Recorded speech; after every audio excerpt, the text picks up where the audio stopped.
మీరు ఇప్పుడు ఎంత మంచిగా ఆర్గనైజేషన్లో పనిచేశాడు, ఎలా టెక్నికల్గా కానీ హ్యుమానిటీ వైజ్ కానీ మీరు అందరు కొలీగ్స్ 40 ఏళ్ళ 30 ఏళ్ళ అనుభవాలు మీరు పంచుకున్నారు.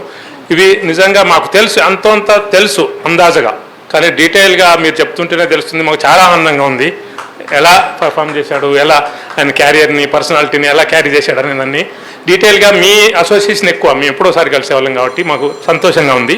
అయితే నేను పర్టికులర్గా 5వ తరగతి నుంచి 6వ తరగతి నుంచి 10వ తరగతి దాకా మేము క్లాస్మేట్స్ తుంగతుర్తిలో. ఇప్పుడు 40 ఏళ్ళ విషయాలు వచ్చినాయి, 50 ఏళ్ళ విషయాలకు వస్తే నేను ఒక్కరిని చెప్పగలను. అప్పుడు తుంగతుర్తిలో వాళ్ళ హాస్టల్లో ఉండేవారు ఆంజనేయులు. ఇప్పుడు చెప్పిన క్వాలిటీస్ అన్నీ నాకు తెలిసి అప్పుడే ఒక అంకుర చిన్న రూపంలో అప్పుడే ఉన్నాయేమో అనిపిస్తుంది మేము వింటుంటే. ఎందుకంటే అప్పుడు హాస్టల్లో చాలా పరిస్థితులు క్వాలిటీ ఇప్పుడున్నట్టుగా లేవు అప్పుడు హాస్టళ్ళు మంచిగా.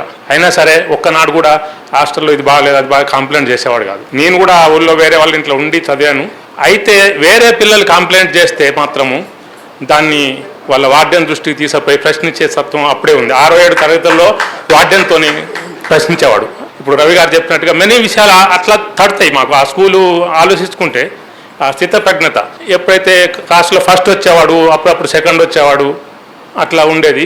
కానీ అప్పుడు ఫస్ట్ వచ్చినా సెకండ్ వచ్చినా బిహేవియర్లో ఏమాత్రం సంకోచం కానీ సంతోషం కానీ ఏది ఉండకపోయేది, నార్మల్గా బిహేవ్ చేసేవాడు. సో అలా ఆ క్వాలిటీస్ అప్పుడే ఉన్నాయి.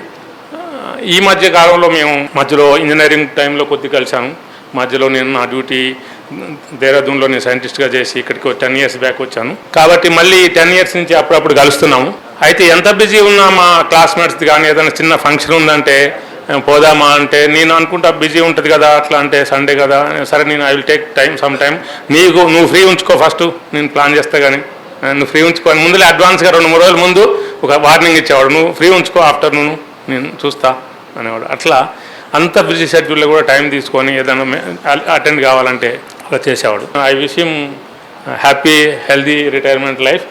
వాళ్ళ ఇంట్లో కూడా అతనికి చాలా ఫ్రీడమ్ ఉందనే తెలుస్తుంది. ఎందుకంటే సండే నాడు ఎటైనా పోవాలంటే 8ంటికి 7ంటికి రెడీ అయ్యి టైం ఇచ్చేవాడు. అప్పుడు అనుకునేది అది బాగానే బయలుదేరుతాడు, కష్టంగానే ఫీల్ అలా వెళ్ళాము.